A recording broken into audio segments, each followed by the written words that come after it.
Hello, my name is Ruslan. Today I'll tell you a crazy story you won't forget. I never thought I'd become the kind of woman who cheated on her husband. If you had asked me even a year ago, I would have sworn that loyalty was at the core of who I was. But life has a strange way of testing the principles you think are uncheckable. My name is Claire. I'm 34, married to Mark for 9 years. We live in a small house in the suburbs, the kind of place with a white fence and neighbors who wave when you walk the dog.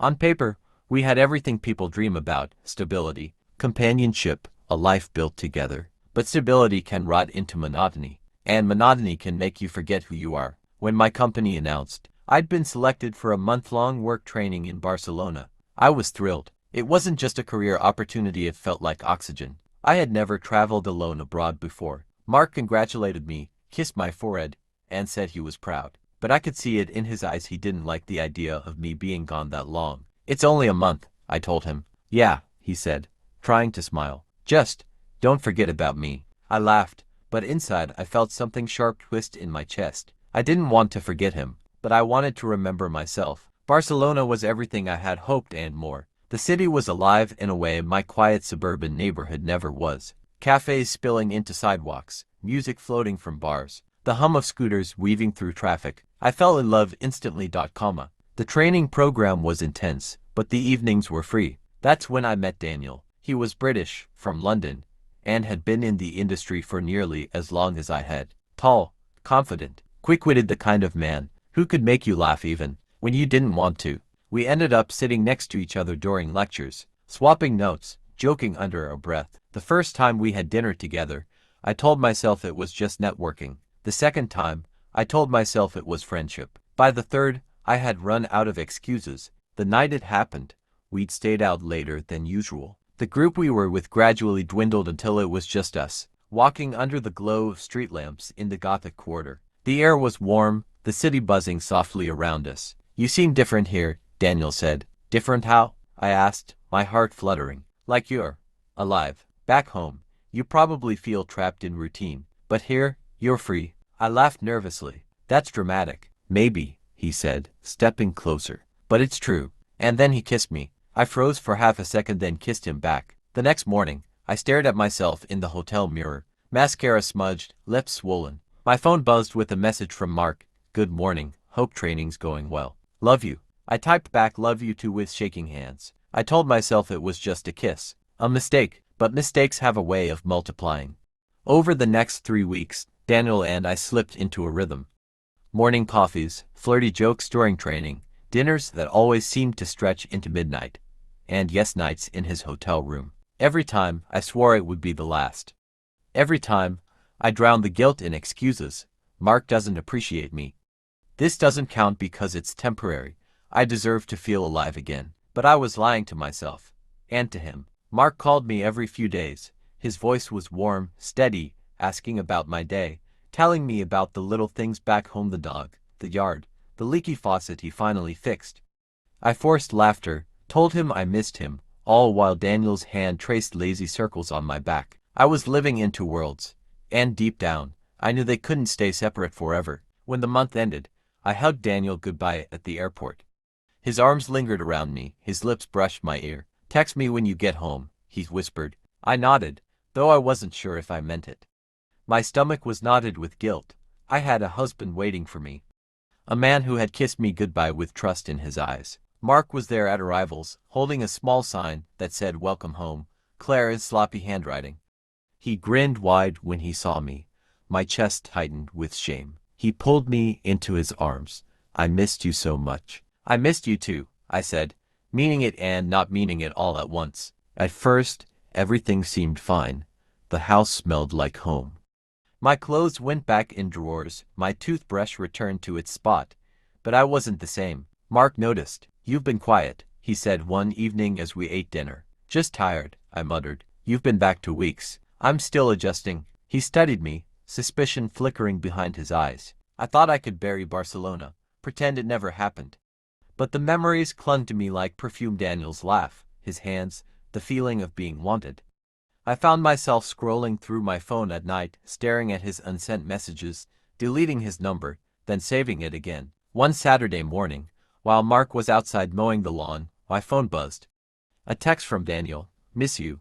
When can we see each other again? My heart squeezed. I typed, erased, typed again, finally sending. We can't. It was just the trip. Seconds later, was it? I tossed the phone aside, but my hands wouldn't stop shaking. Mark's patience snapped a month later. He borrowed my phone to order pizza. I didn't think twice until I heard silence. I turned to see him frozen, screen in hand, his eyes blazing. Who's Daniel? He asked. Ice flooded my veins. He's just a colleague from the training. Mark's jaw clenched. Colleagues don't text you. I still think about you every night. I opened my mouth, but no words came. Mark dropped the phone on the table like it burned him. How long? Barcelona, I whispered. His face collapsed. That night, he didn't sleep. He sat in the living room, staring at nothing, while I cried silently on the couch. Why? He finally asked, his voice raw. Wasn't I enough? I shook my head, tears streaming.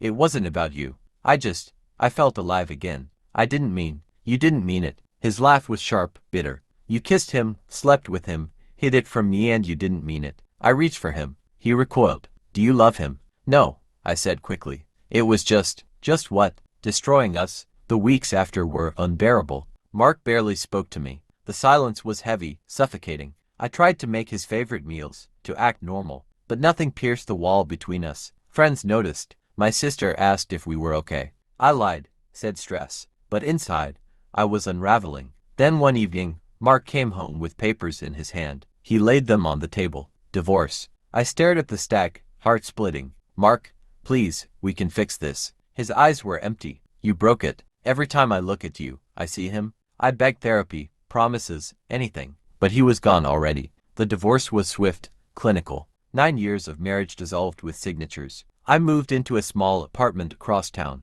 Boxes lined the floor. Silence pressed in. Daniel texted again. I heard. Are you okay? I didn't reply. I deleted his number forever. Mark moved on quickly. Friends whispered about a new woman from his gym. Smiling beside him in photos, I tortured myself by stalking online. They looked happy, genuinely happy. I, meanwhile, drowned in guilt. Every morning I woke to silence. Every night I lay in bed alone. I thought of Barcelona, often the lights, the music, the taste of freedom. And Daniel's words haunted me. You're not going back the same. He was right. I never went back the same. Now, when people ask why my marriage ended, I say irreconcilable differences. It's easier than admitting the truth. But the truth is this. I traded 9 years of love for a month of passion. I thought I could cheat fate. Instead, I destroyed everything. Divorce doesn't end with a signature. The papers dissolve the marriage on record. But the ghost of it lingers in every corner of your life. In the weeks after I moved out, I kept catching myself reaching for habits that no longer fit. Setting to plates on the table before remembering there was only me. Reaching across the bed at night for warmth that wasn't there. Buying Mark's favorite cereal out of muscle memory. Then staring at it in the cart until tears blurred my eyes. The silence of the apartment was crushing. Mark used to hum when he cooked, laugh at his own bad jokes, fill the house with noise. Now there was nothing but the tick of the clock and the hum of the refrigerator. And in that silence, guilt spoke louder than ever. I told myself to focus on work. I buried myself in projects, volunteered for extra hours, anything to keep my mind occupied. My colleagues praised my dedication. Nobody knew I was just running from my own thoughts. Nights were harder. I scrolled through social media, torturing myself. Mark had already started posting photos again, smiling at a barbecue, laughing at the gym, and eventually, with her. Her name was Hannah. She was younger, blonde, fit, with the kind of easy smile that made people like her instantly. In every photo, Mark looked genuinely happy.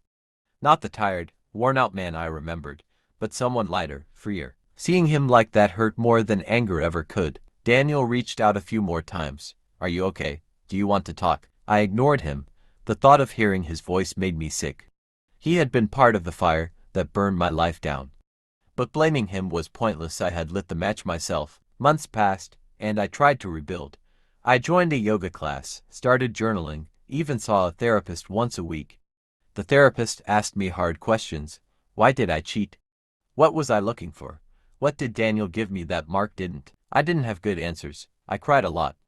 I said words like freedom and excitement, but even as I spoke them, they sounded hollow. One day, she asked, if you could go back, would you make the same choice? I shook my head violently. No. God, no. I'd give anything to undo it. But life doesn't offer do-overs. The hardest moment came 6 months after the divorce. I ran into Mark at the grocery store. I was standing in the produce aisle, picking apples, when I heard his voice behind me. Claire. I turned, heart pounding. He was there, holding a basket, Hannah beside him. She looked at me politely, not knowing the history carved into every glance. Hi, I managed. Mark nodded, expression unreadable. How are you? I'm fine, my voice cracked. We stood in silence, surrounded by bright fruit and fluorescent lights.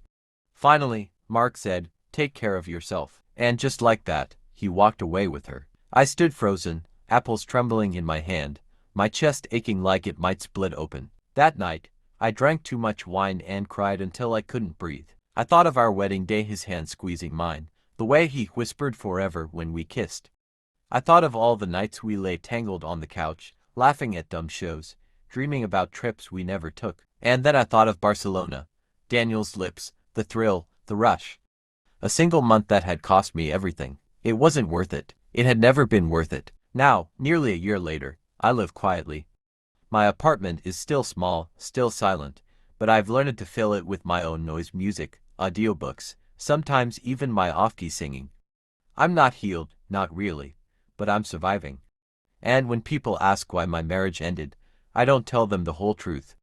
I just say it didn't work out, because admitting the real reason, admitting that I destroyed it with my own hands, is too heavy a truth to drop into casual conversation. But I'll tell you, strangers reading this, I cheated.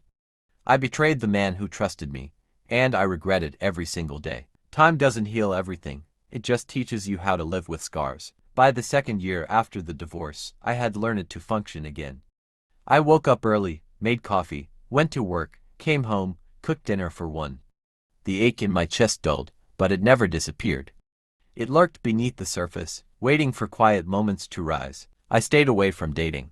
Friends encouraged me, "You should get back out there. You're still young, you deserve to be happy," but I couldn't. Every time I thought about letting someone in, I pictured Mark's face the night he discovered the truth. The betrayal in his eyes, the way his voice broke when he asked, "Wasn't I enough?" No man would ever look at me the same again, and I wasn't sure I deserved love anymore. Therapy helped, slowly. My therapist pushed me to face the ugliness I'd avoided. "You cheated because something was missing," she said. "But instead of communicating, you ran to someone else.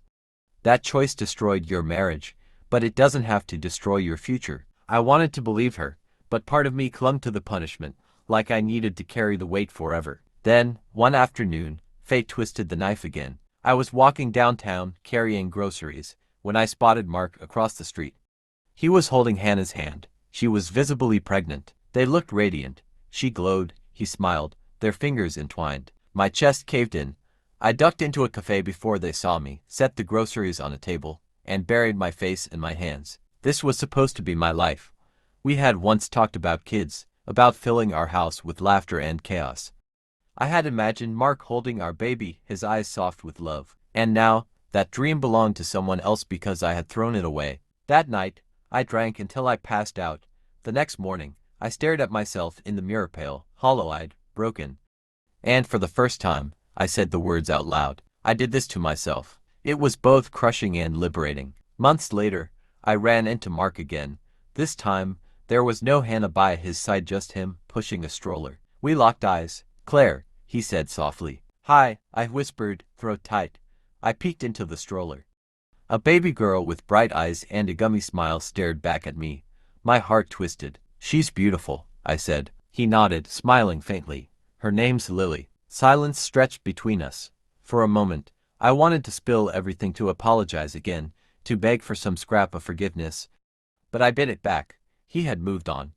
He had built something new, something pure. My words would only stain it. "Take care, Mark," I said finally. "You too, Claire." And just like that, he walked away, pushing his daughter into a future that no longer had space for me. That night, I opened my journal and wrote until my hand cramped. I wrote about Barcelona, about Daniel, about the lies, about the divorce, about seeing Mark as a father. I wrote every ugly truth I had avoided. When I finished, I closed the journal and felt something shift. The guilt didn't vanish, but it loosened its grip. For the first time, I thought maybe, just maybe, I could forgive myself enough to keep going. Life isn't neat. It doesn't tie up with bows. My story doesn't end with reconciliation, or redemption, or some grand gesture. It ends with survival, with acceptance, with knowing that choices have consequences, and some mistakes you can never undo, but you can learn from them. And if you're reading this, maybe you'll learn from me. If you feel unhappy, if you feel unseen, talk to your partner. Don't go searching for validation in someone else's arms. Because a single month of passion can cost you a lifetime of regret. A year after the divorce, I finally stopped counting the days. For the longest time, my life had been split into before and after. Before Barcelona, before Daniel, before the secret unraveled. And then after the cold apartment, the silence, the loneliness. But eventually, after just became life. I wasn't happy, not really, but I was surviving. And survival, after everything, felt like a small kind of victory. I picked up new habits. I started running in the mornings, just to feel the air in my lungs. I took a pottery class on weekends, clumsy hands shaping crooked bowls that still made me smile. I reconnected with friends I'd pushed away, even confessed to a couple of them the real reason my marriage had ended. Some judged me, others just listened. The ones who stayed became my lifeline. And slowly, I began to believe I wasn't doomed to carry my mistake forever. One evening, after a long day, I found myself sitting on the balcony of my apartment with a glass of wine. The city hummed below, lights twinkling in windows. For the first time, I let myself imagine a future again. Not with Mark, not with anyone specific, just a life where I could be whole. That's when my phone buzzed. An email from Daniel. I know it's been a long time. I think about you sometimes. Hope you're okay. My chest tightened. For a brief second, the old temptation stirred, the rush, the thrill, the way he made me feel alive. But then, just as quickly, it passed. I deleted the email without replying. I wasn't that woman anymore. A few weeks later, I ran into Hannah by chance. She was at a cafe with baby Lily, who was now toddling around, clutching a stuffed bunny. Hannah smiled at me, polite but distant. "Claire," she said. "Hannah," I nodded. My eyes fell on Lily, who giggled as she tried to climb onto a chair. "She's beautiful," I said softly. "Thank you," Hannah replied. She hesitated, then added, "Mark's doing really well. We're happy." I swallowed the lump in my throat and forced a smile. "I'm glad." And for once, I meant it. That night, I cried, but it wasn't the sharp, suffocating grief of the past. It was something softer, almost cleansing. I realized I could wish them well without hating myself. That was progress. Time went on. I never got back with Mark. We never shared another coffee, never lingered in awkward silences, never reopened the wound. But sometimes, I'd see him at the store or walking Lily in the park. We'd nod, exchange a brief hello, and move on. And maybe that was the closure I needed. Not forgiveness from him, but proof that we could coexist in the same world without tearing open the scars again. 2 years after the divorce, I finally booked a trip for myself. Not for work, not for anyone else, just me. I chose Italy, Florence, Rome, Venice. I wandered the streets, ate too much pasta, sipped wine by the river, and watched sunsets bleed into the horizon. There were moments I thought of Barcelona, of the choices I made, the lives I shattered. But instead of drowning in regret, I let the memories pass through me, like ghosts fading in daylight. On my last night in Florence, I wrote in my journal, "This is my chance to start again, not as the woman who cheated, not as the woman who lost everything, but as the woman who survived it. I'm not naive. I know I'll always carry the scar of what I did. Some people will never forgive me. Mark probably never will. And maybe that's fair. But I've learned something important. Mistakes don't have to define your entire life. They can destroy, yes, but they can also teach. If I had been brave enough to speak to Mark before Barcelona, if I had told him how lonely I felt, how trapped in routine, I might have saved us. Or maybe not.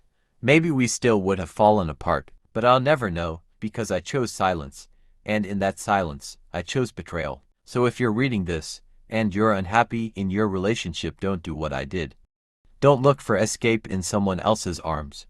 Don't trade years of trust for a fleeting thrill. Talk, shout, cry, fight, do anything but lie. Because lies rot, and when the truth finally surfaces, it destroys more than love. It destroys the person you thought you were. Now, I live quietly. I still run in the mornings. My pottery is getting better. Sometimes I even laugh again, really laugh, and it feels like sunlight cracking through clouds. And here's my question for you, if you've stayed with me until the end of this story. If you or Mark, if you found out your partner had betrayed you while they were away, would you fight to save the marriage, or would you walk away forever?